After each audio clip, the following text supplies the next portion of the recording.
So let's get started and welcome everyone. Whenever people thank me, I always to say, you have to thank Greg and Leo Panich. And bringing up Leo's name, I do not want to speak of Leo. I'm going to give the floor over to Greg, who will then introduce Hugh and Pat Armstrong. When Leo and I were putting the, rounding off this volume basically a year ago, and we're in the midst of the pandemic, we were going, can we do this and leave nothing said about the pandemic and the crisis that is occurring, being evidence in terms of the healthcare systems and capitalism at this point in time. So it was relatively easy for both of us very quickly to cough up Pat and Hugh's names, because they are such leading researchers around the world, effectively, in terms of the comparative political economy of health systems, but particularly over the last decade, I guess it is now, concentrating on the seniors component of it in long-term care, and have been doing a multi-country set of studies for a very long time, as well as doing kind of at different levels, including from the labor processes of specific sets of workers in the long-term care sector, to comparing the overall provisioning structures, to what was one of the charges that Leo and I passed on, was what would the beginnings of socialist alternatives look like, because they had both been studying labor processes and so forth for many years, and conditions of employment. They also were kind of very conversant with the technologies that had been running through the healthcare system, in particular the way that neoliberalism and technologies were part of the intensification of work in the healthcare system, as well as the various forms of privatization and parceling out of labor processes. We were very, very pleased. And then I just gave the story earlier of how we come across the Chandra's retrieval of Bethune for this moment, which was quite appropriate, and asked them to kind of cut into the issues that they had been researching in terms of technologies in the Indian healthcare system, to add that dimension, as well as the pandemic running across the subcontinent. So I'll turn it over to Pat and you, and their essay is marvelous, but I always say that about everything the two of them write, individually or together. So we're calling this care economy statement we made unmute, time to unmute, but maybe it's time for us all to unmute, right? Yes, we did want to start with Leo, who was a dear friend. One of the most remarkable things about the hundreds of tributes written about Leo is their consistency, even though they've been written by people who encountered him in different ways, at different times, and in different places, as a colleague, a teacher, a writer, an activist, a theorist, and a friend. Larger than life, a towering intellect, an amazing presence, supportive of others, consistent at the core of his intellectual thinking, even as it further developed, and committed to living his socialism while fostering community. He did this not only through sharing his immense store of ideas and energetic capacity for work, but also through sharing his food, his drink, and his laugh. The attendance and presentations at the 2017 conference held to honor his retirement graphically illustrated the breadth and depth of his social and scholarly influence, and the extraordinary respect such a range of people have for Leo as a person, as a public intellectual, and as a friend. He was a realist with imagination and with a love of both life and others. We had the exceptional privilege, as Greg just said, of knowing Leo and his partner Melanie in all these ways. I can still hear Leo say, "terrific," often followed by an intense critique, which he did of our paper. And I repeated the experience throughout life. I can still hear the rigorous debates we had over dinner, perhaps less rigorous as the wine bottles emptied, but certainly louder. Our last conversation was from his hospital bed, as he described in detail what he saw as the rich experience of his working class patients who shared his room. He recounted how a nurse came into the room to announce Leo was a celebrity. Leo's response was to spark a conversation on the importance of universal health care that included everyone on equal terms. He never missed an opportunity to move us all forward. Let me add a few words on his moving us forward through his institution building, community building, and his editing. I first encountered Leo when he invited me to join the Socialist seminar series he established at Ottawa's Carleton University in the mid-1970s. We presented draft papers, several of which, under his excellent, generous leadership, found their way into the book he edited called The Canadian State. This book, in turn, became a vital inspiration for the establishment in the spring of 1979 of the journal Studies in Political Economy, a Socialist Review, which is happily still with us. Leo was central to its founding, and over the years contributed a remarkable 11 essays to it. He did not, however, limit himself to its intellectual work. The SPE executive was a socialist collective, and Leo took on the grunt work of dealing with its printer. Some of you, roughly our age, will remember when journals were in hard copy. Leo moved to York University in 1984 and quickly became a key figure in its politics department and throughout that university.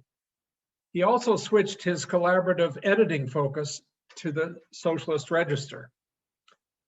We know the result. The Register is invariably wide in scope while brilliantly coherent in theme. Pat and I have been privileged to benefit from the editorial wisdom that he, along with Colin Lees and then Greg Albo, who's with us, have brought to our chapters in the 2010 volume and in the current one. Some of those vigorous debates with Leo were about long-term residential care, what are most commonly called nursing homes. And one of Leo's lines was, "I'm never going in one of those places." He at least got that wish in the end. By this, we mean places that provide 24-hour, 7-day-a-week nursing care, are heavily regulated and funded by the state. We were not surprised then when Leo asked us to write the chapter for the Register on nursing homes, as Greg explained, especially given that the overwhelming majority of first wave Ontario COVID deaths were in nursing homes, more 80% of them, and that the military was called in to reduce and rescue the residents who were in long-term care. And they took the unprecedented step of publishing a report publicly after they left those nursing homes, which led to some of the issues that Greg raised right at the beginning. And I think perhaps allows us the hope of making a tiny change, at least in the future in this area. We started examining healthcare 40 years ago when our daughter broke her leg, sitting at her bedside for hours, and as her mother and not her father was asked to help empty the bedpan and help her eat, etc. We realized that hospitals offered a concentrated center of the full range of women's paid and unpaid work, calling out for study that built on our past research and struggles. Feminist political economy taught us to place this work in the context of healthcare, while our socialism pushed us to use Canada's universal doctor and hospital care as an example of effective, shared, nonprofit approaches. Healthcare has become Canada's best loved social program and a symbol of Canada, although that symbol is getting a bit of kicking these days as we run out of beds. But far from perfect, it nevertheless made access to high quality medical and hospital care relatively equitable and demonstrated that, in fact, we could do things together in nonprofit ways. We moved from hospitals to home care to long-term care, in the process moving farther and farther away from the collective nonprofit provisions of care and closer to approaches that are far from equitable or high quality and are more similar to the US approaches. For the last decade, we've worked with an international interdisciplinary team, as Greg indicated, to search for promising practices in nursing home care, seeking to counter the notion that the private provision is the only alternative in terms of care when we get old. although, as Michael said, I shouldn't use old in in this session. And we've been doing so in partnership with unions and community organizations for now 20 years, but the most recent project was a 10-year one that we wrote about in a book called Creative Teamwork. As our feminist political economy teaches us, context matters, and for us, the forces of privatization are critical to that context. And addressing these forces, we would argue, is critical to designing alternatives for us during, I was going to say as we age, but I hope, in fact, anyone alive is aging. We were drawn to focus on long-term health facilities, in part because it is where our most vulnerable lives. As the World Health Organization states, a society that treats its most vulnerable members with compassion is a more just and caring society.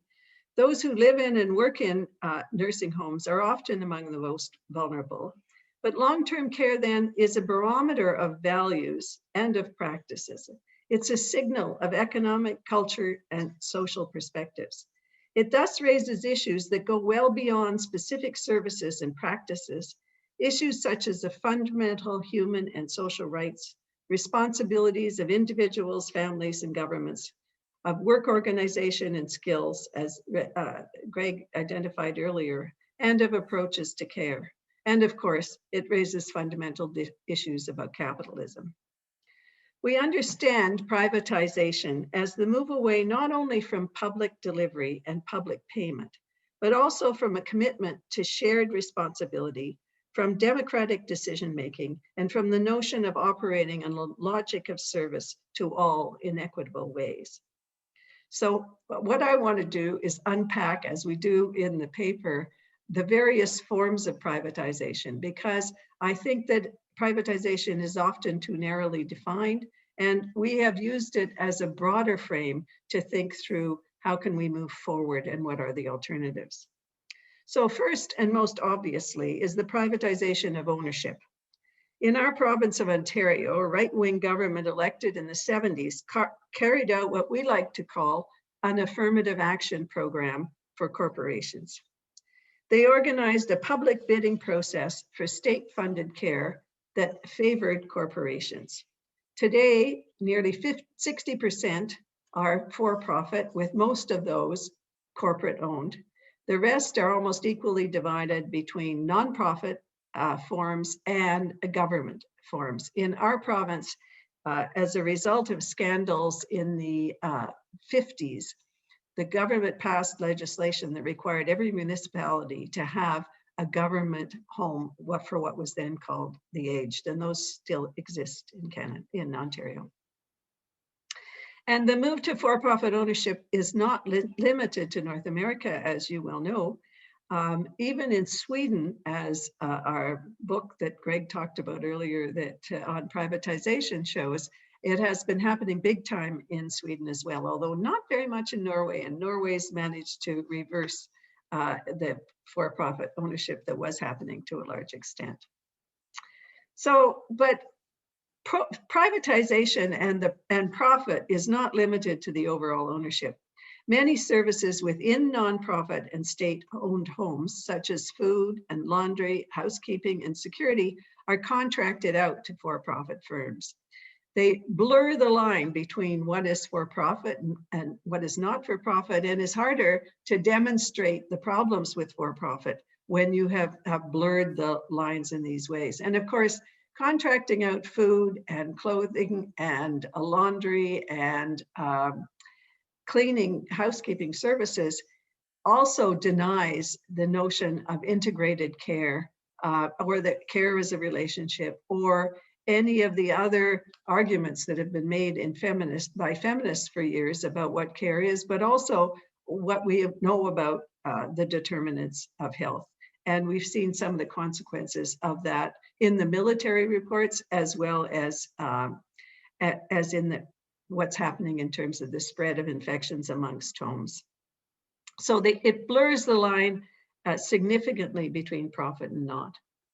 That takes us to another form of privatization, which is the privatization of management.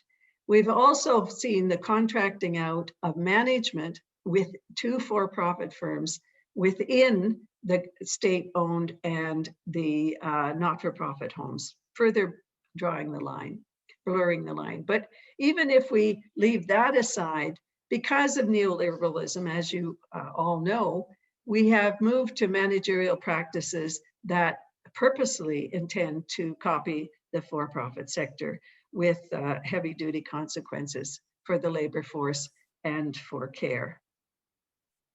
The third form of privatization is the privatization of costs. It's partly done by charging more for services within what are heavily publicly funded long-term care homes, like charging now for physiotherapy when they didn't in the past, just as one example. But it's also a shift in costs by limiting the availability of the publicly funded services. As Makarov explains, privatization is sometimes attained not by outright sales, but by deliberately allowing services to run down, by erecting barriers to access, by withholding information, and by making receiving benefits so difficult and demeaning that the public has little alternative but to turn to the private sector. And in our province, people can wait up to 3 years to get into a public home, which, you know, when you've already determined that you are basically in need of this care, is a very long time indeed. But we also saw this happening within nursing homes as more and more homes, including in the States and the homes we studied there, hiring private companions, which also, of course, increases inequality. So inequality to access to care within these homes, and they hire them, of course, to make up for the gaps in care left by these managerial practices and the search for profit that we talked about earlier. So this leads us to a fourth form of privatization resulting from the gaps in care, namely the shift to unpaid care. More and more of the care work is being shifted to families, to households, to volunteers, but also to the paid workers. More and more of them have to come in early, leave late, work through breaks, do things for residents outside of the nursing home, like shop for them, because there are such gaps in care. So a fifth, I have 6 forms, by the way, you'll be happy to know. The fifth form of privatization is the privatization of decision-making and accountability. Corporations claim the right to and the need for privacy, severely limiting public accountability and participation. And our provincial government has just recently moved, as Harry knows well, to dramatically limit the possibility for suing owners for negligence, further restricting public power, although there may be a debate about that. Sixth and finally is the privatization that has gotten into our heads and into our discourse. In Gramsci's terms, it has become common sense to see care as an individual or family responsibility, and to argue that the aging population is going to make it too expensive to provide public care. And when we seek care, we become customers or consumers, no longer citizens with a right to care.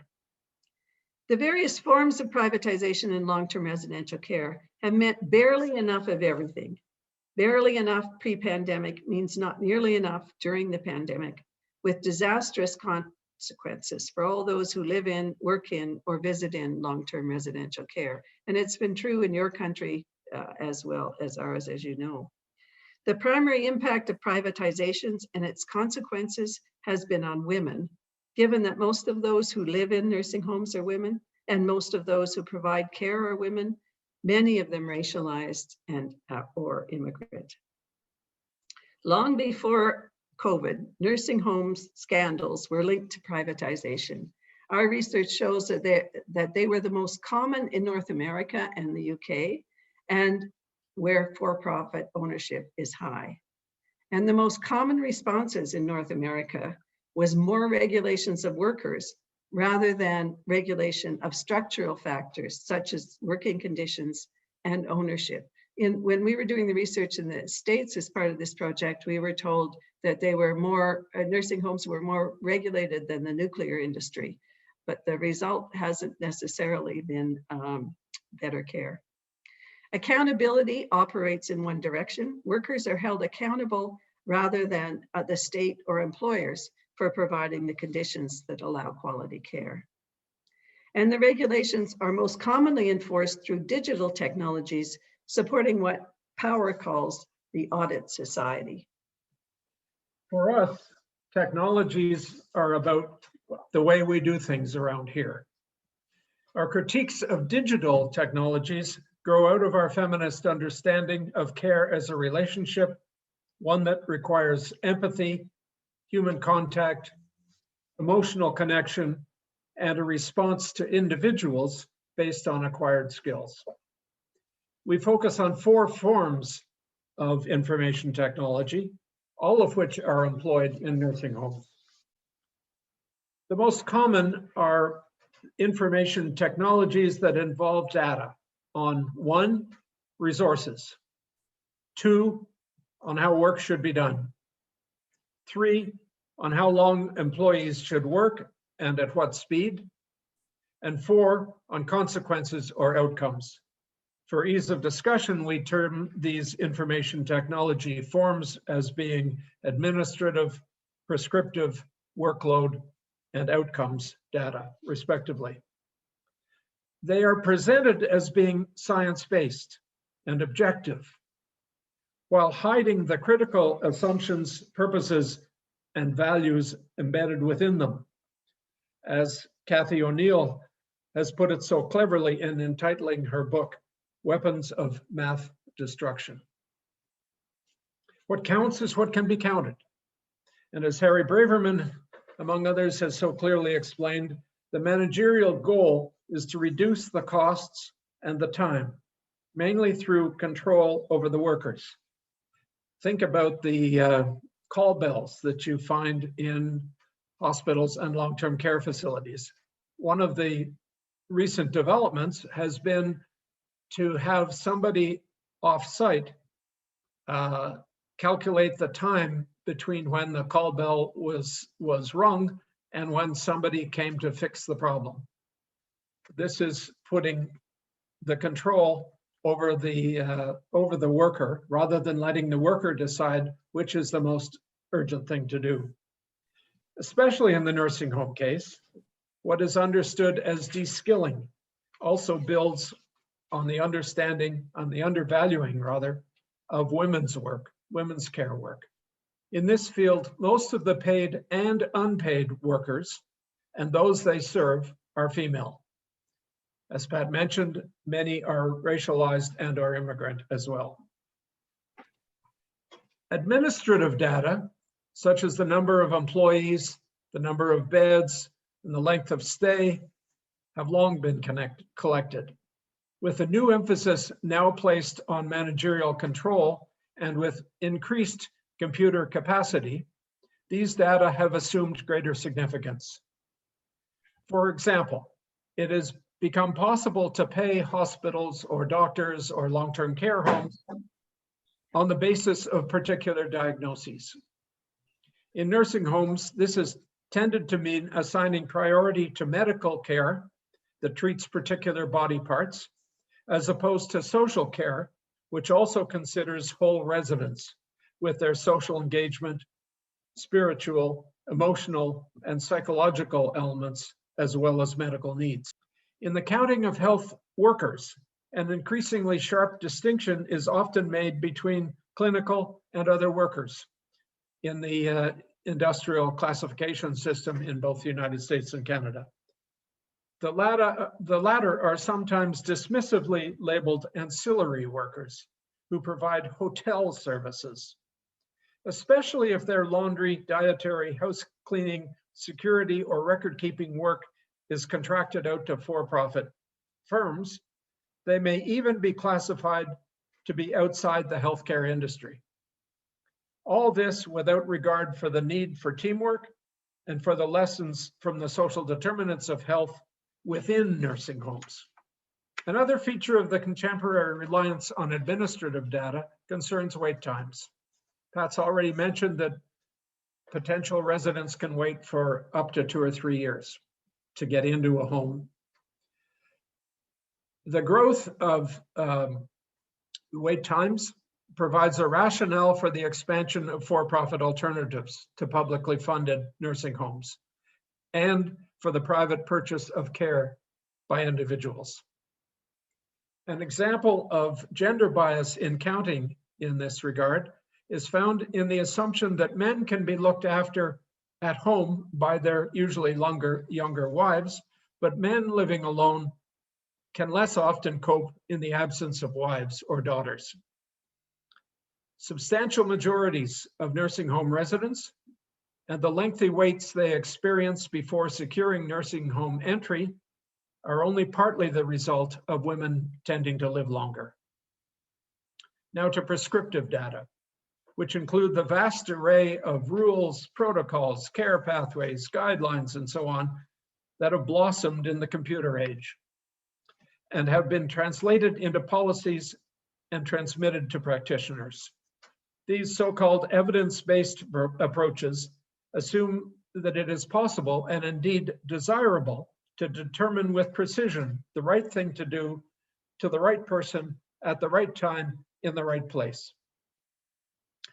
These rules are at times based, in fact, on actuarial rather than medical or social criteria, with a view to shortening lengths of stay or cutting costs. An example in the nursing home field is the elaborate counting involved in the RAI MDS system. RAI is the Resident Assessment Interest Instrument minimum data set. Minimum, but it requires answers to over 300 questions collected every 3 months or more frequently at considerable cost to the time available for caring. There are of course, these systems are of course subject to gaming as well by individual and facility practitioners. And in our ethnographic work, we've encountered quite a few workarounds by the workers involved. While prescriptive data addresses how the work is done, workload data are about how many people are required to do the work and for how long. Again, the managerial thrust long predates, but has been reinforced by digitalization. It involves the shifting of workers around locations and the increased scheduling of part-time workers who are often precarious and hired from for-profit agencies, all in the name of, quote, efficiency. Everyone from nurses to cleaners are subject to the precise timing of discrete tasks, in the process speeding up their work and preventing their caring for residents in holistic fashion.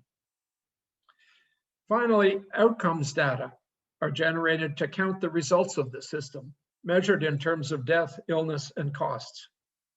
Entailed is a shift away from nursing homes to home care, where fewer paid hours are provided and the costs of the unpaid care provided by family members, usually women, can readily be ignored. The injury and disease rates of nursing home workers, again, usually women, are in fact usually counted, but another gender bias enters here.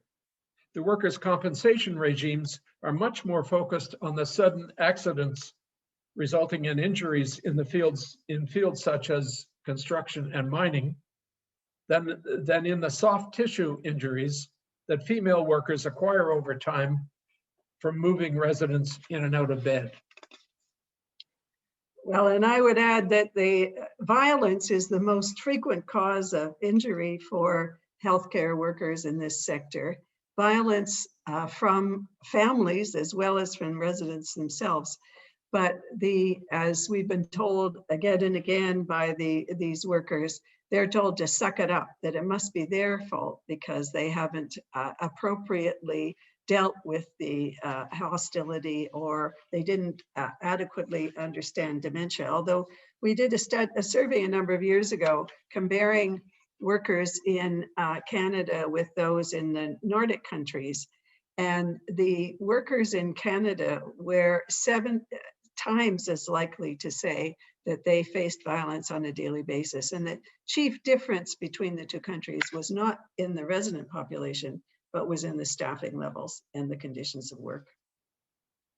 So that takes us to daring to dream. As Greg said, we were supposed to look ahead. All of this is pretty gloomy and looking at the past. So the what is to be done question and daring to dream that Leo and Greg asked us to do, we would begin by saying it means challenging all of these forms of privatization and digital accountability.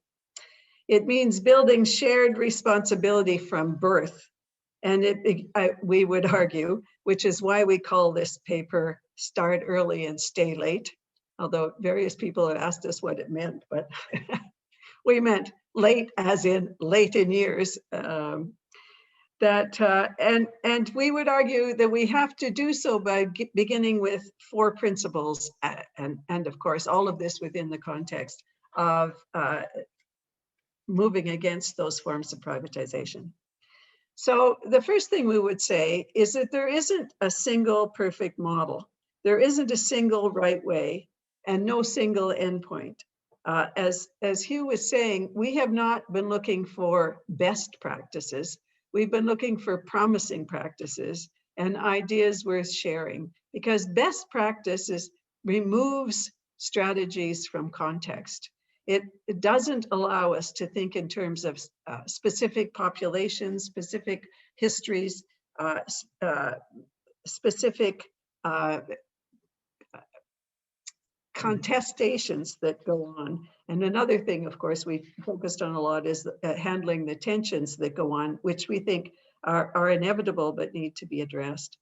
So we would argue that we need to start by designing care through genuinely democratic, ongoing, accessible processes that take specific contexts and populations into account. And we certainly think that there are promising practices, even if there aren't best ones. Secondly, we would argue that we need equitable participation, which means equitable conditions throughout life, beginning by providing the conditions that make having children a safe and supported option. And investing in care begins with a care economy and a care infrastructure, broadly understanding what shapes health. One of the things we wrote out of this project was a book called Wash, Wear, and Care, which is about clothing in long-term care. We heard again and again about clothing when we went in to study nursing homes in the 6 countries in our projects.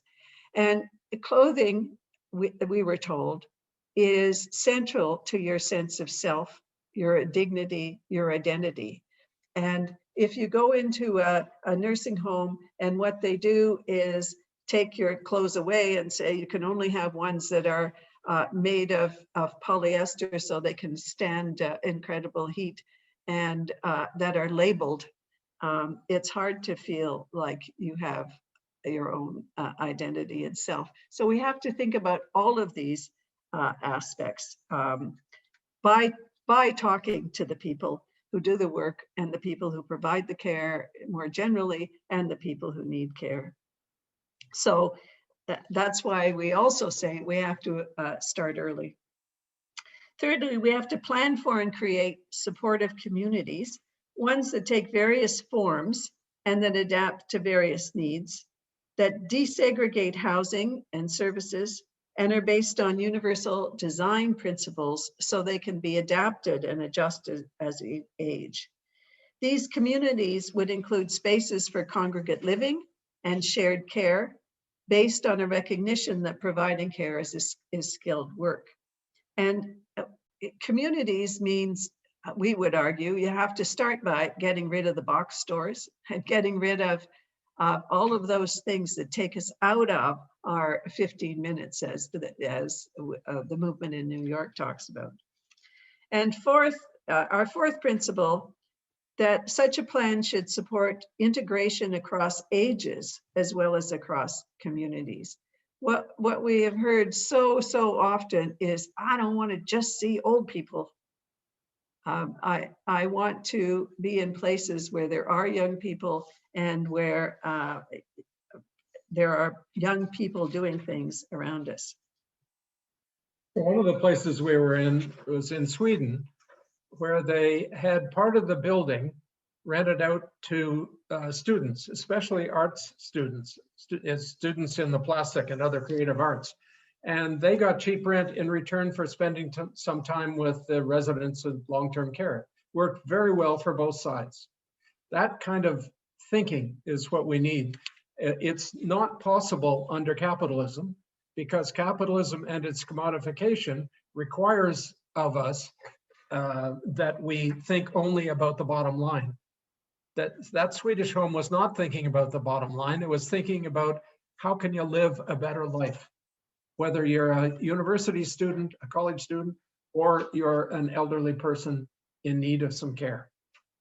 So let me conclude. In the spirit of what the subtitle of this year's register, New Ways of Living, and in the context of the principles that Pat just listed, we wish to end on a positive note. It's important for us always to have positive notes to celebrate our little victories, because otherwise we'll just get totally discouraged and we won't be able to proceed. So a victory and a verdict in the US today, a victory in Canada, where the provincial government has finally decided that they have to do something about paid sick leave in the pandemic. There are these little victories, we got to celebrate them. So a positive note. We argue for the need to build a democratically designed and controlled long-term care system that has a number of features. One, it recognizes that the conditions of work are the conditions of care. Let me repeat that, because it's, I think, really important. The conditions of work are the conditions of care.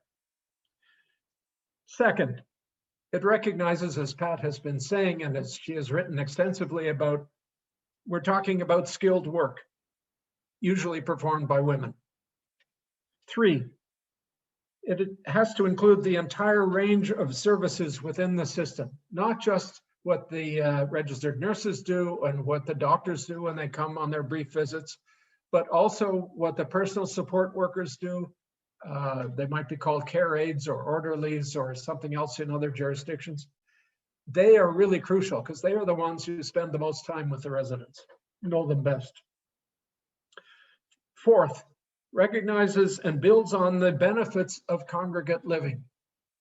There is an attempt under capitalism to individualize us, to say we are at best families, maybe even just individuals, and we should be calculating for ourselves. When we go into nursing homes, we ask the resident council, are things better here or worse here? Are you glad you came? Universally, the answer is, yeah, this is a place I want and need to be. That's not the reputation that they have, especially, of course, during the pandemic. But the residents say to us, I feel safe here. I've got diabetes. I've had a stroke. I'm not sure if I'm getting my insulin regularly. They make sure I do here. So it's safer. They have social contacts. They may not like everybody in the home, but they have enough that they like and can get along with at various levels of capacity that it's better than being without those people. And thirdly, they have activities. They might say, well, at home, all I do is watch TV. Here, I watch TV, but I've got other things I can do as well. So it's congregate living can be better within for all those reasons. And finally, I would say that we have, in building a better system, we have to declare that we have a shared right to and a shared responsibility for care. So there is a long and winding road ahead of us all to overcome class, gender, racial, and other inequities, and to create intergenerational equity in elder care and elsewhere. As Pat mentioned, this is why we titled our chapter Start Early and Late. Leo certainly started early, and we're all profoundly sorry that he did not get to stay late. Thank you. We look forward to whatever discussion you'd like to engage in with us. So I wrote in chat that if you know how to use chat with a question or comment, please write the word stack in chat. And that way we can call on people in the right sequence according to when you raise your hands. So questions, comments? Thank you, Pat and Hugh. Very, very good presentation. And those bullet points, the points you brought out are really great references. And I was guessing when Pat was going through that she was not going to mention that people after a certain age should be able to live with all kinds of other people. And there it was, right there, the fourth point. Thank you so much for that being there. So Ushnish, I hope I'm pronouncing your name correctly. I will say out loud what your question is. From Ushnish, it is, Canada has one of the highest proportions of seniors in LTC homes. What are the historical, political, economic factors that led to this current reality? I'm not sure that that is the case. I know that there's a lot of talk going around about Denmark and the Nordic model. One of the chapters in our book on privatization compares Norway and Sweden in terms of how significantly different they are. But the proportion in long-term care in Sweden is relatively the same as Canada. They spend a lot more on it. And they also spend a lot more on home care. The legacy of our long-term care is very much what it was in North America as a whole. They were places for the very poor. They were the model was either the hospital or the poorhouse. And it's actually quite a small proportion of our population that do live in long-term care. Many more would like to because, and there are many reasons why home care doesn't work. First of all, we underfunded and don't provide enough of it. There's no question of that. But it's also the case that lots of people don't have homes. Lots of people don't have homes that are safe. Lots of people have homes that are very lonely and isolating, as we've been seeing during COVID. And as Hugh was saying, when we talk to residents, they find this a place where there is company, which is very important. So we often hear when we go around talking about this, that, well, and when we interviewed people in Canada, well, in my culture, we look after people in their old age and don't send them into these homes.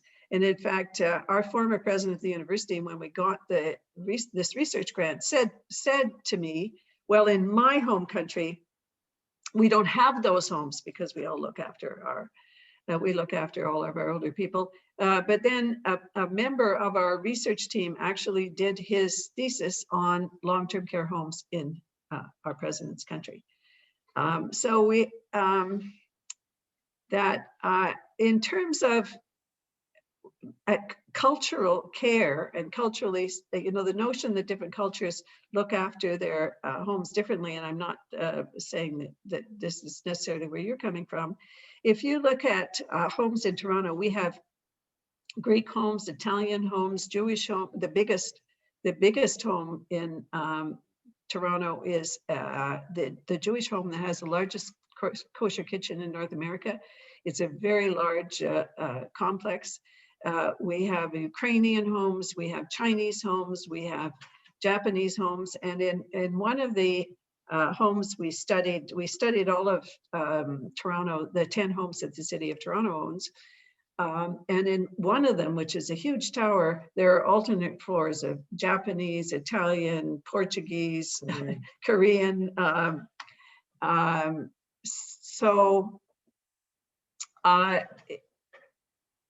In terms of specific reasons about why people end up in long-term care, I think that very few people plan to go into long-term care.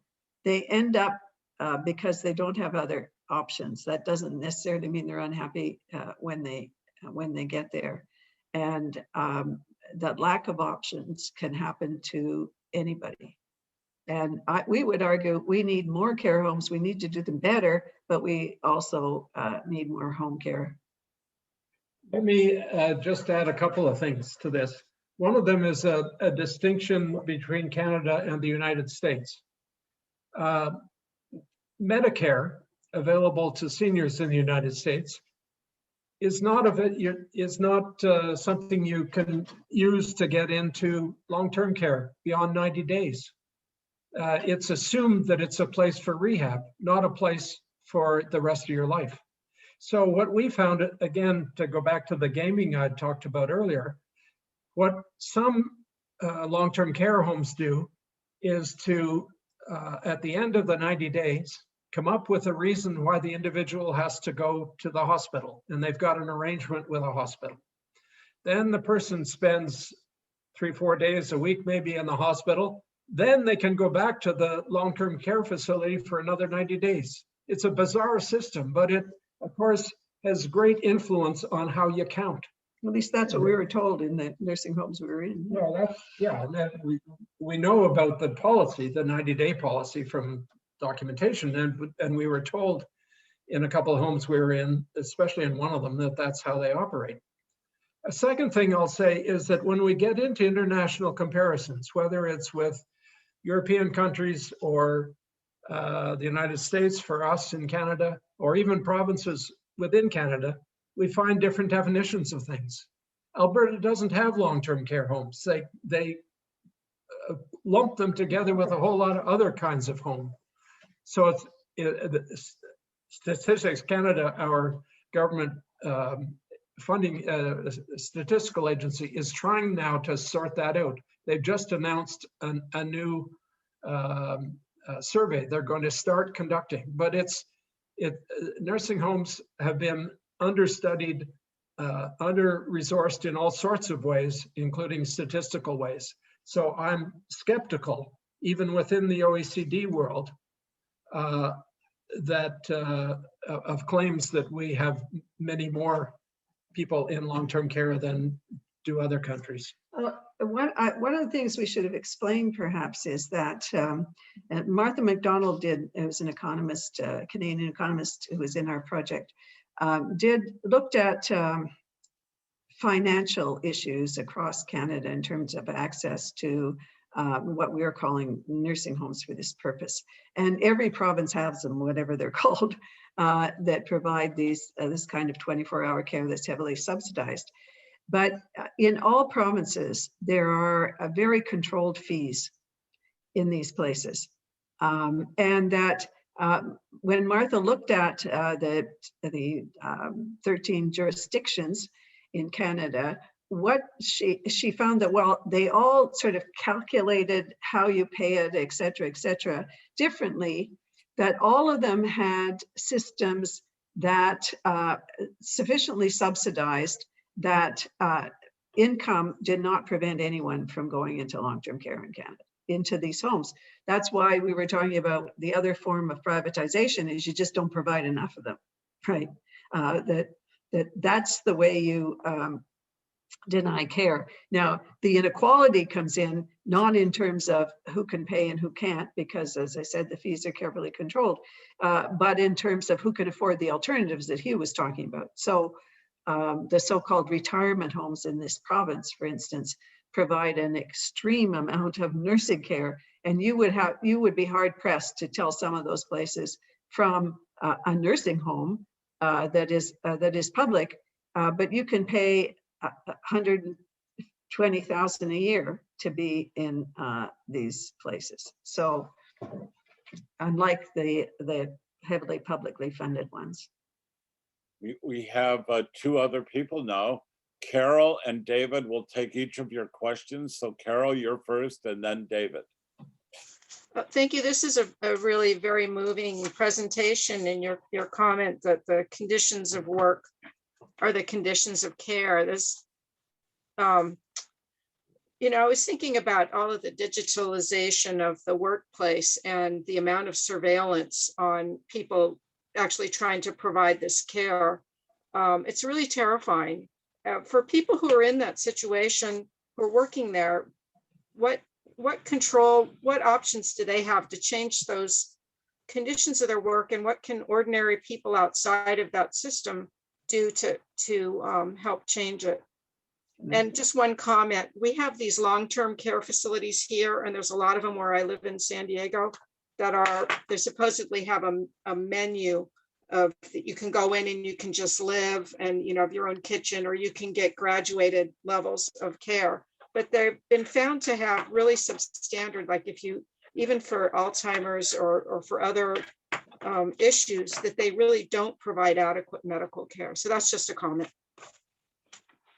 Well, I should perhaps have also explained that for the most part, long-term, these kinds of nursing homes we're talking about are unionized. Are unionized. Are unionized, have unions. And the unions have certainly been able to make some important gains. They're still very low paid, but one of the areas where they haven't been very successful is in gaining full-time work. So in this province, for instance, we just had a staffing study published as a result of another scandal and inquiry, and less than half of the jobs are full-time.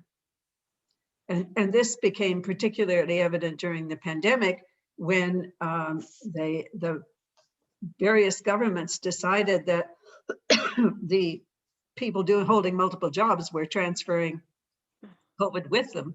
So they were restricted to a single home unless they were agency workers.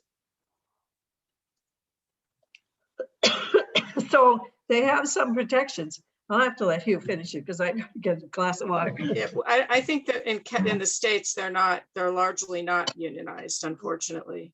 Well, we didn't do that many visits in the States, did more in Canada. And in the States, we did not encounter unions. In fact, we were in Texas of all places, and they had no idea what a union was, much less wanting or not wanting to join one. I was struck by your saying there was a menu of care possibilities. This sounds very much like you put a price on things. You put a price on care. That's what we want to get away from. And one of the ways is to say, when you come in, you get the services of the place to the extent that you need them. So like our Medicare system, which is hospital and doctor based, access is a matter of what you need, not a matter of what you can pay for. So at the very basic level in terms of capitalism, we've got to move to from each according to need, from each according to ability. That we have to move in that direction. We're partly there in terms of nursing homes in Western Europe and in Canada. What one of the things I was going to say in response to what you were raising is that, first of all, we should have explained that one of the major ways we did research for this project, which had 26 faculty members and some 60 students involved, we would take an international interdisciplinary team into a long-term care home. Most of that team would be faculty members, the majority of whom were senior faculty members. We would stay over the course of a week.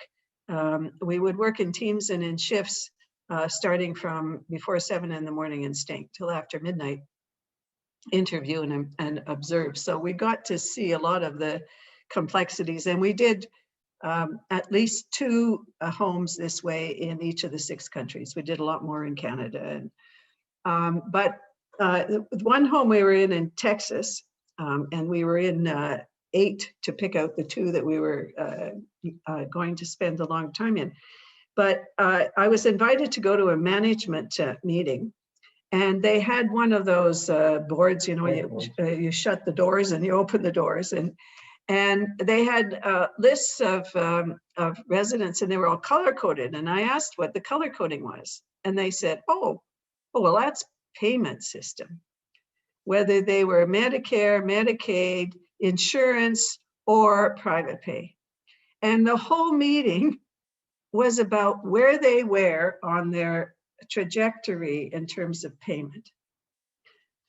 And this is quite a posh place, actually. But so I asked, well, what if their money runs out? Like, what do you do? Or if the Medicare runs out, the Medicaid didn't, but the Medicare did. They said, well, we contact the family, and if the family can't do anything, we put them in a taxi. That doesn't happen here, I should say. So, and so there are some things that are better, but our unions have also struggled very hard to stop the contracting out of services. In one of the chapters in the book that Greg was mentioning has a story about British Columbia, where the unions fought hard against contracting out. The government just simply changed the rules, but which was contravened their contracts. They took it to court, all the way to the Supreme Court, and won, the unions, to prevent that kind of contracting, but only before the contract was over, right?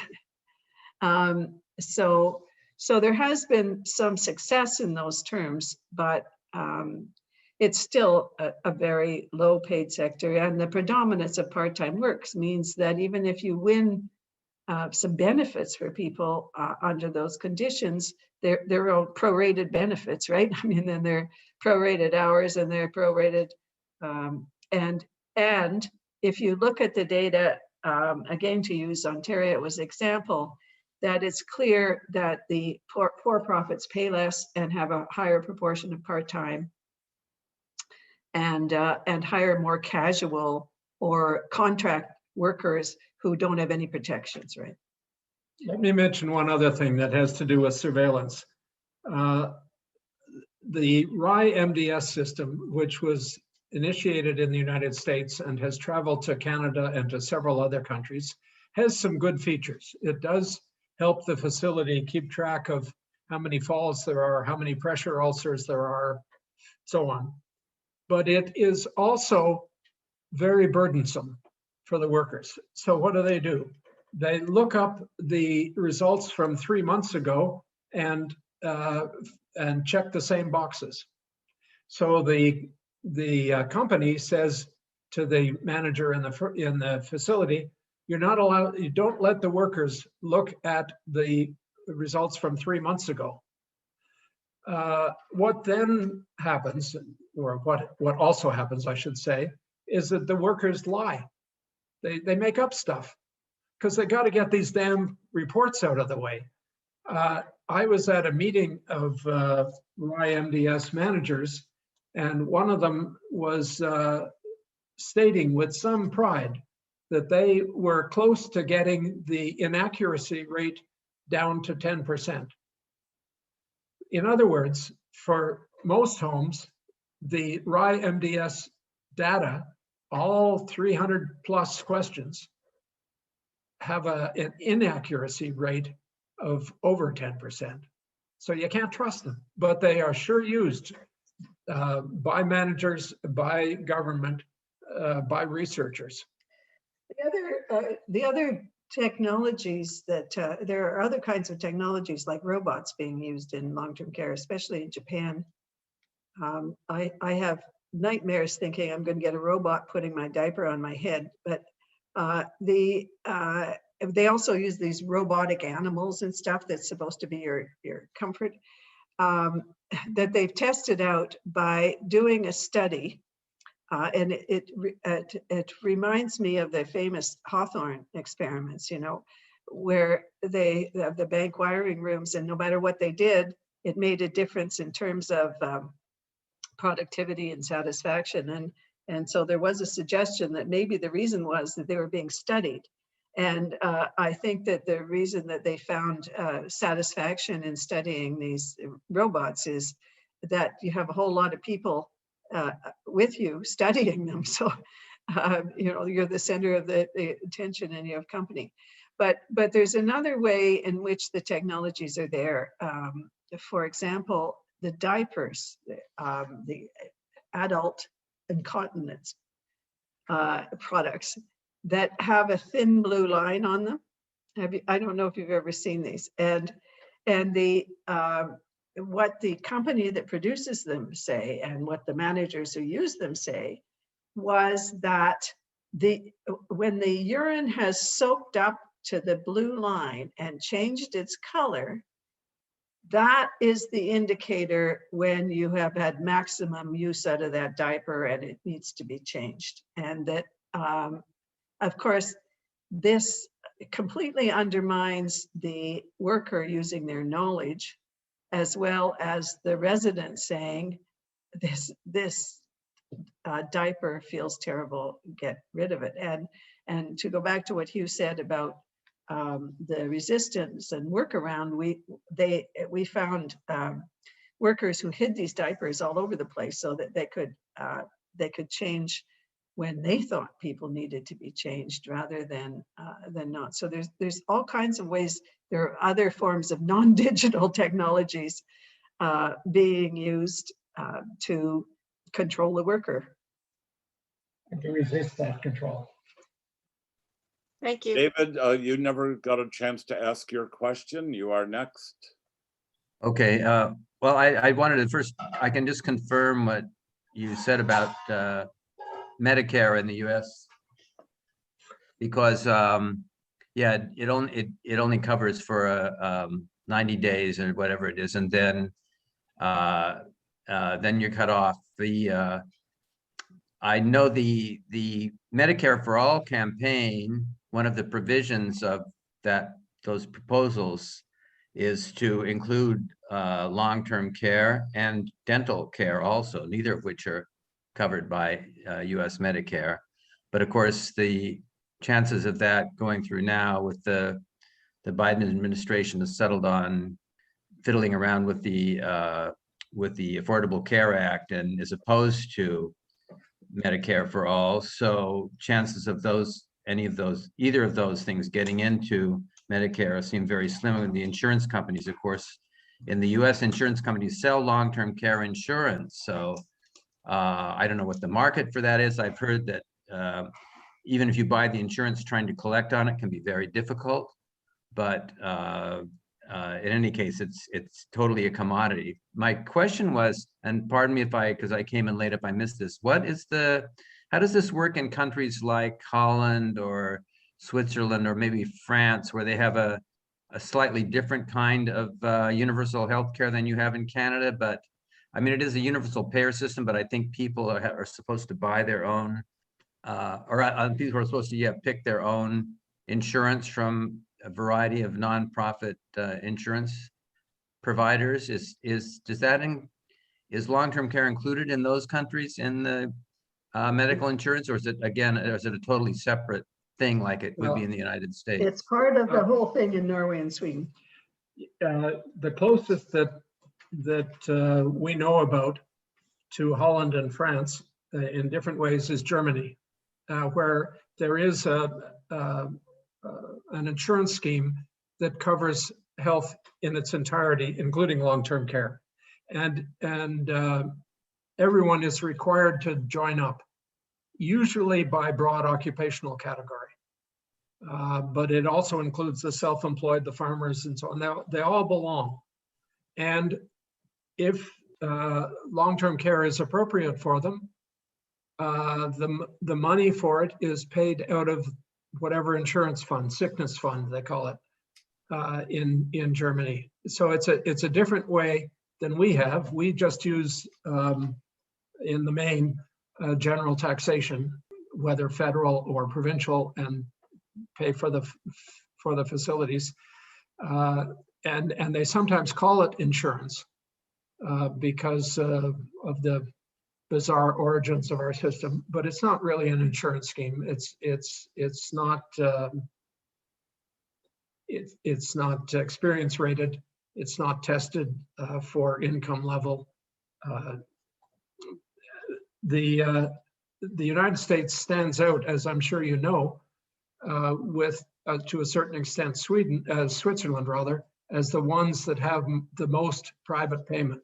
But even in the US, and Pat and I with an American wrote a book about this 20 odd years ago, a majority of the funding of healthcare in the United States is public funding in your private system, in part because of tax expenditures, of course, but also in part because once you add up all the many groups who are going to need more than what they can pay for, you have, for instance, a mandate in every hospital that it has to treat everyone to a certain extent if they come in the front door, if they come into emergency. Well, one device that firms like Kaiser will use is to get rid of the basic hospital they have in downtown Oakland because too many people can come in who can't pay. But so it's a bizarre system that the U.S. has, but the systems in Europe are all different from each other. For instance, in Norway and Sweden, they're essentially run by the municipality, including a small rural municipality with 4,000 people over a large stretch of land. It's still, they run their own system. They get some subsidies from the central government, but they run their own system. And so it's very difficult to talk even about what's going on between countries, within countries, much less between countries. That Norway and Sweden have, it's paid for publicly. It's paid just for the construction and the way it's organized and what kind of facilities you have and stuff. It is locally designed. That's all. I'm on stack. Before Greg, I would like to just get my thing in, and then Greg's on stack as well. I'm going to go to the little chat we had online before we even started tonight, where I mentioned that the subtitle of today's presentation subjected me to criticism within, not by David, who is active at the MEP, but some of our co-collaborators at the MEP said, Michael, don't use older, or any of that, it is ageist. And I did not think it was, but I was bothered and I was going through so many rounds on this with certain people that I said, as we age. Well, we age the minute we're born, and Pat, that was really, you can say. But to that, your presentation reminded me of someone I had in college who was talking about ideas of living long, working, retirement, and talked about how in capitalism, we don't even have as options that might make a different orientation throughout society if we thought of things like retirement differently. Such as, why retire from 65 forward? Why don't we all in the population have things like sabbaticals, such as faculty people have, so that we are developing more and more skills, and in many ways enriching our lives that would probably lead to longer life. And this is in some ways related to the Swedish program you were mentioning, Pat, where some of the students, the mixed living situations that are made up. And I'm thinking of my dad who fell and hurt himself and then had 10 years of his life condition worsening, and he died a few years ago. But during those 10 years, he kept saying that even though I'm not feeling well, I would still like to work a little bit, not in the same manner of when he worked full time, but he wanted a sense of doing things and making stuff for the world. And he was convinced that that would help him be healthier. And I don't know if there is this kind of practice in other countries. I know that it often seems like some utopian future transitional goal well, maybe the people of the future will want this kind of thing. But it seems to have of it a proposal or some type of way for people to stay engaged later would cut down on their sense of precarity that is there, the feeling of vulnerability and uselessness, and also would combat some of the declines into various mental illness or that comes from all the loneliness and isolation that I know goes on everywhere in the United States. My first job was a job that doesn't exist anymore. I delivered newspapers, and there were 2 care facilities for older people on my paper route, and almost everyone I saw wanted me to come in and talk to them, and they wanted to walk a little bit and help me deliver the papers and meet other people. So I don't know if you could talk a little bit about, because I like very much that 4th point, Pat, and the idea of us having more fulfilled lives after we reach those thresholds that I think you'll be able to speak to much better than I'm able to articulate.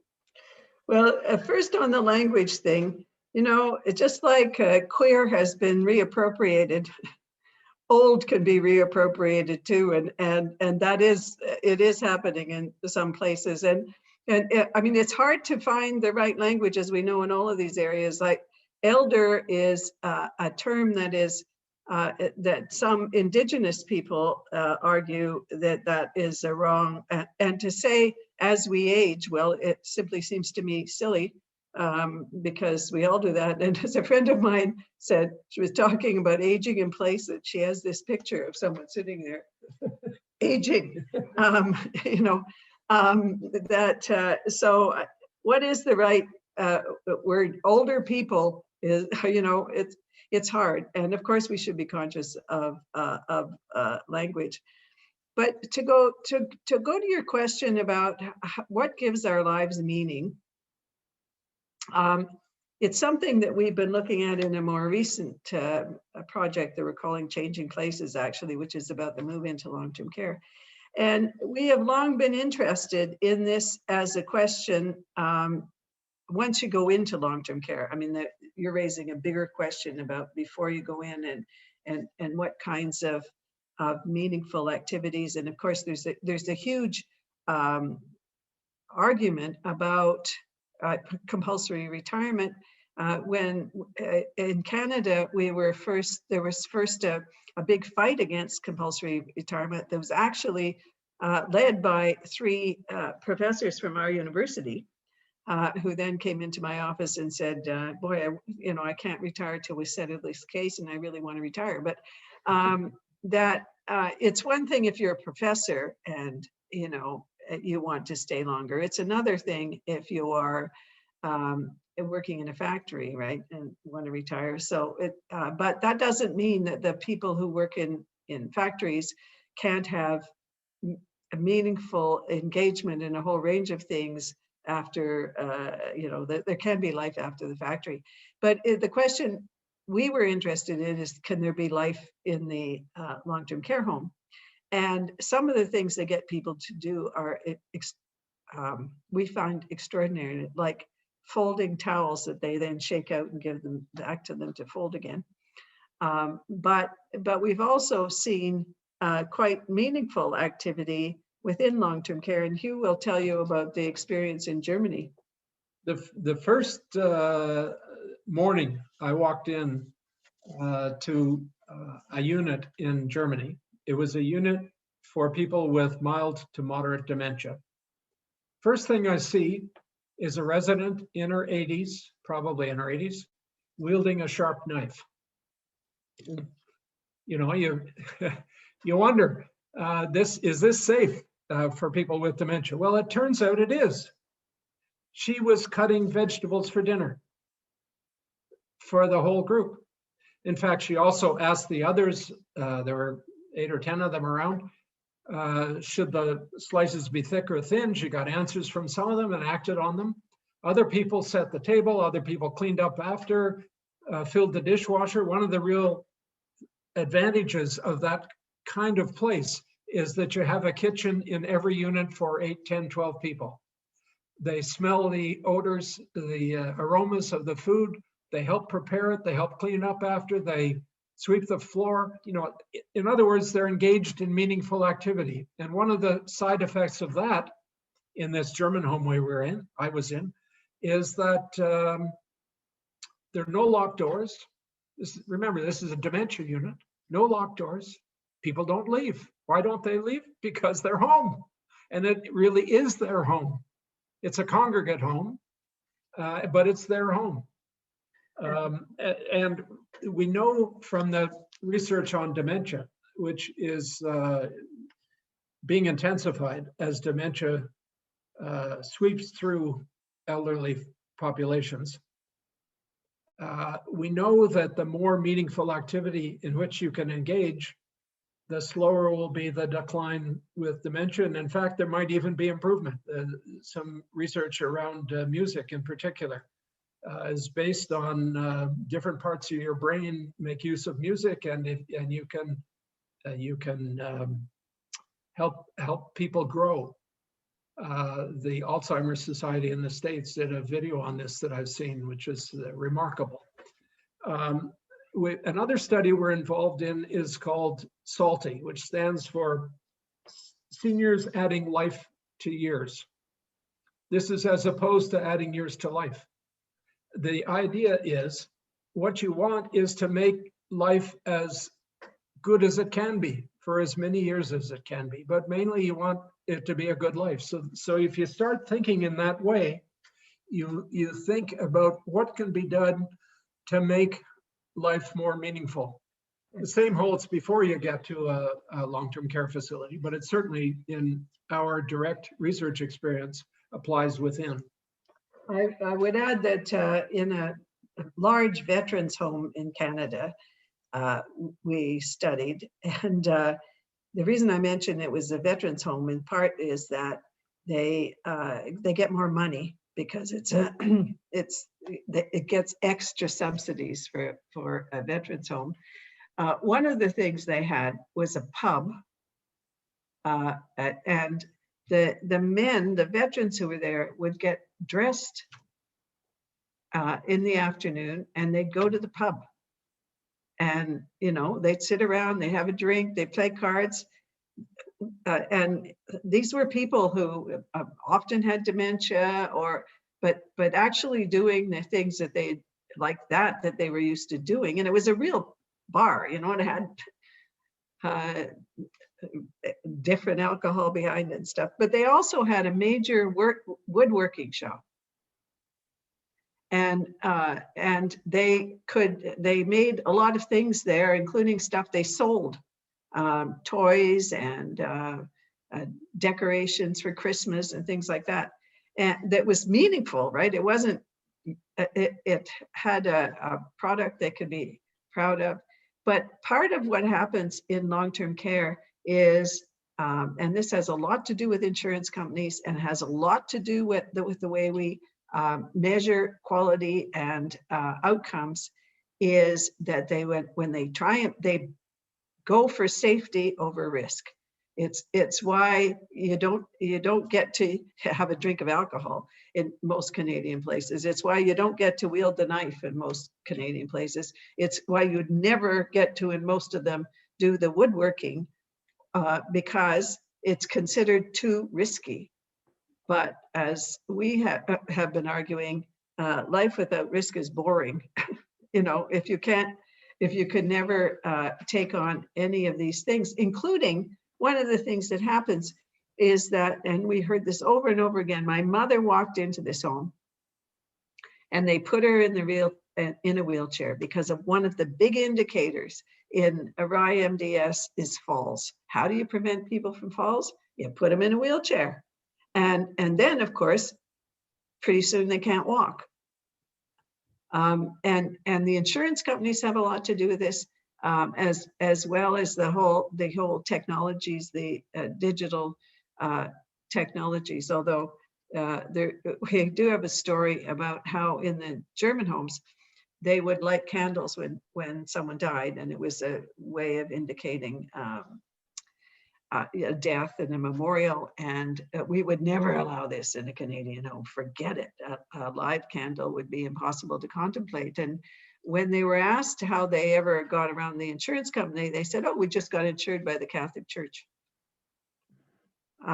So, you know, if they want to be creative, but in terms of the meaningful activity, it is possible to have some meaningful activity in these places, as well as, and I would also add to what Hugh said about the music program. In a home we were in Norway, they trained all of the staff in music, because, and they had a choir of people who are basically nonverbal, a choir that performed and performed publicly. Because you may know about all of this research, that part of your brain they were arguing is the last part to go. But one of the things they do is when a resident comes into a home, they find out what their favorite music is, and they make cassettes, and they also copy lyrics. ABBA was popular, just by the way, but they not Good Night Irene, like they seem to think is the case in Canada. But one of the things they do is would put the lyrics at the head of the bed. And as I'm sure you know, violence is most likely to happen when people are getting intimate care. You know, a diaper changed or put on a bedpan, or you know, that dressing, washed. And when people started to get agitated, when if the residents started to get agitated, they would start singing the song. The care provider would start singing the song. They would calm right down and start singing the song, and the violence would disappear. And I interviewed this one worker who was Iranian, and I said, "Well, do you know that the songs that you know that are common here?" She said, "No, I don't need to know them. I can just start, because they know them. They're their favorite songs, right? And all I have to do is start them." But the whole staff is trained in this use of music, and you heard it all over the place. You heard them. They sang in the common room. They sang in the hallways. I mean, it sounds exaggerated, but it's true. And I found the same in Germany, where the many of the workers, especially the apprentice workers, are from Turkey, and they don't have much German, but they have a bit of German. And the residents would be sitting around singing old folk songs. It would sort of die down. That nobody could remember what one to sing next. The Turkish worker knew enough German to go over to a songbook, pick out a song they hadn't sung, start humming it, and then they would start singing again. It is meaningful activity. Go ahead, Greg. You are on stack now. It's your turn. Yeah, sure. Just from looking at your essay again today, and then from your presentation, I just had a couple of just really simple questions about kind of how the pandemic has impacted on what you wrote in any kind of way. One was just if the nature of it affected some of your principles that you lay out, and then the analysis of what would long-term care look like. Is there something that you would kind of put really priority or change in your analysis, just given the way that the pandemic has made such a mess of things, particularly in long-term care in North America? The other one is you touch on it a little bit, but you know, the theme often has been about the pandemic representing the return of the state and so on and so forth. But I was wondering if, in fact, when you're looking at what in terms of long-term care provisioning through the pandemic, if we're not still seeing new forms of privatization kind of emerging in this context still that are actually you know, interesting, paradoxical, or you know, just kind of the unusual things that have been happening in that vein, given particularly in Canada and North America, that the privatization in this area has been so intense. The other thing was, the final one I just had was a little curiosity that I haven't ever found an article that explained some of the differences of long-term care in some of the East Asian countries that had led to such different outcomes in terms of the impact of COVID on death rates for elders.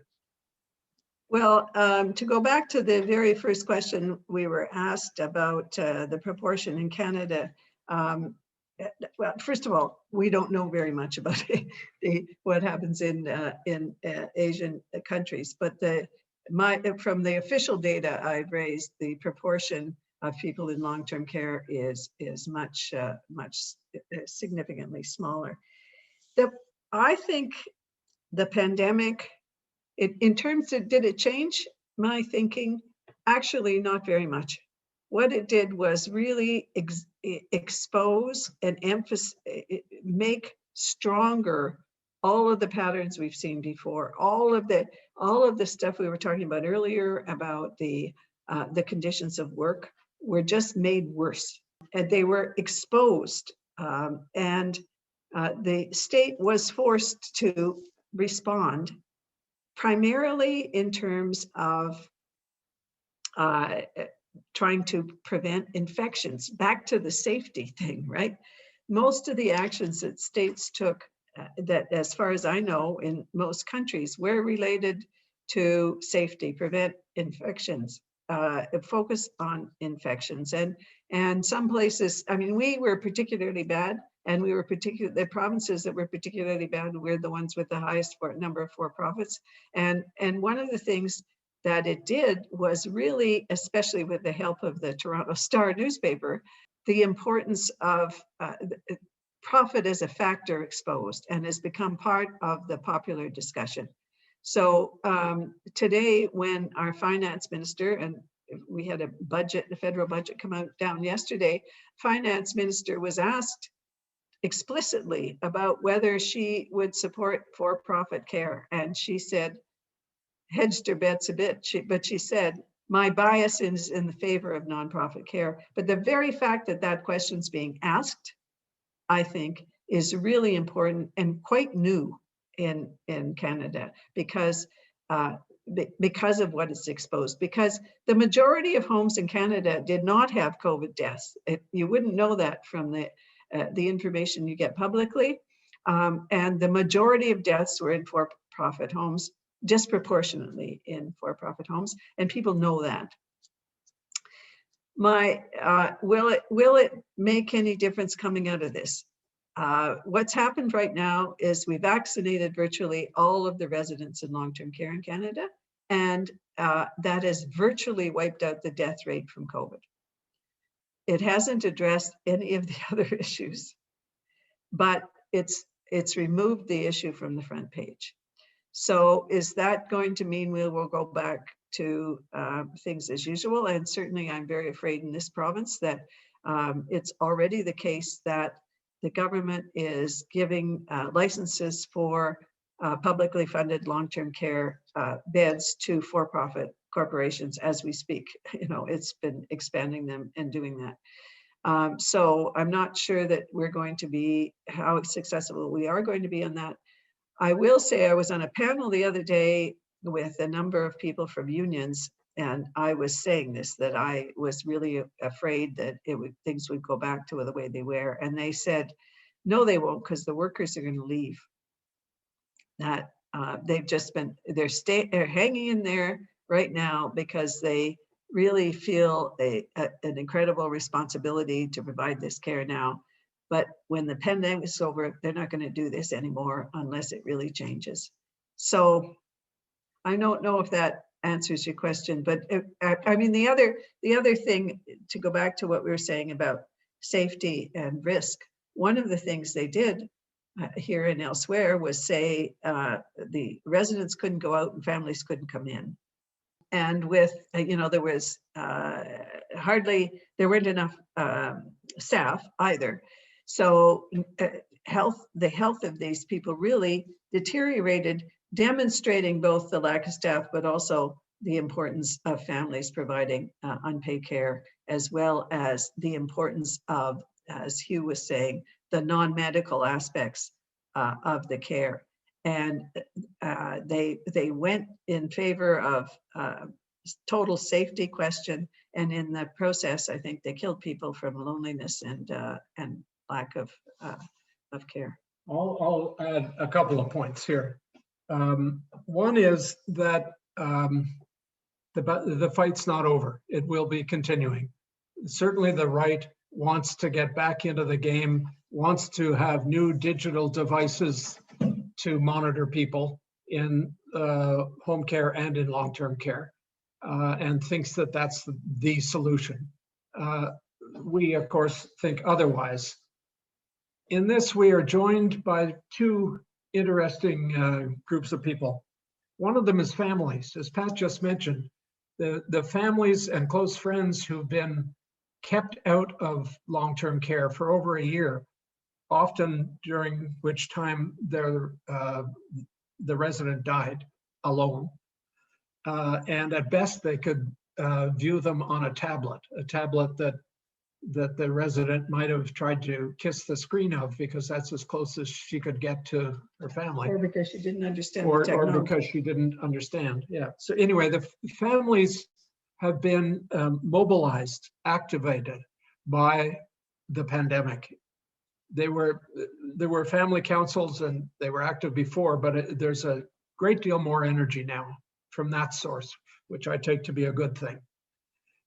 A second one is unions, and in particular, federal unions, who together through their pension plan own Rivera, one of the biggest and worst of the firms. And there's a quite large campaign being mounted. I just saw a letter to the relevant federal minister from 12 of these unions I saw today. Very powerful letter, and they're saying we're not going to give up. You, the federal government, through this Crown Corporation that runs our pensions, owns Rivera entirely. It's a huge international firm, and at least for its Canadian operations, get the hell out. And I don't know that they will win, but the very fact that they are mounting this big public campaign adds to what Pat is saying about the visibility now of for-profit operations. Carol, you have another question. Go ahead. Oh, I just wanted to comment on a music class that's offered in my area. We have a community college that serves the whole community, from high school and to seniors, everything in between. And they do these public, they do all kinds of public community classes. And there's this man, he's like a really great musician. He leads a church chorus, and he goes into nursing homes and he does a music appreciation class, which I attended a few of them. And what he does is he plays the first, it's like, name that tune. He plays the first few bars of a song. And I'm sitting in there with these people. Some of them are, are barely mobile, and some of them are nodding off at 10 in the morning. And he'll play a few bars and you see the smile come up on their lips. They immediately recognize this music. And then he talks about the musicians or the singer or and it was really enlivening for the audience, and I loved it too. You make me think of another issue that we were trying to raise in this discussion of communities, was the movement of creating congregate care in a way that is open to the community, so that the community can come in. And interestingly enough, in some of the older Toronto homes, ones that were built in the 60s, that there are auditoriums where the community would be invited in to hear, for plays, for music, for all kinds of things, and the residents would come there, and the community would come there. The same, they had cafeterias that the community from around could come in and use these cafeterias too, so that there was life going on, right? That it wasn't segregated from the rest of the community. Or they closed all of these cafeterias under our famous mayor, Rob Ford. who was a complete disaster, but because he said that they weren't sufficiently making money. But families would say, we used to bring the kids, we come here, it was a treat. They could eat in the cafeteria. Grandma and grandma could come downstairs and watch the kids, and that there could be an interchange. So, but that's gone now. But the notion of bringing the community in, which we saw a lot in Norway too, that the meals in the cafeteria were very heavily subsidized. So lots of people in the community would come in there to eat. There would be exchanges. So, we don't use the term best practice. We don't think that there's one country or one home that is superior to all the others and ought to be imported to our part of the world. But we do look for promising practices. And to build on what Pat just said, I spent some time in a home in Oslo, Norway, where the main dining room is not just for the residents, it's also for the staff and for the surrounding community.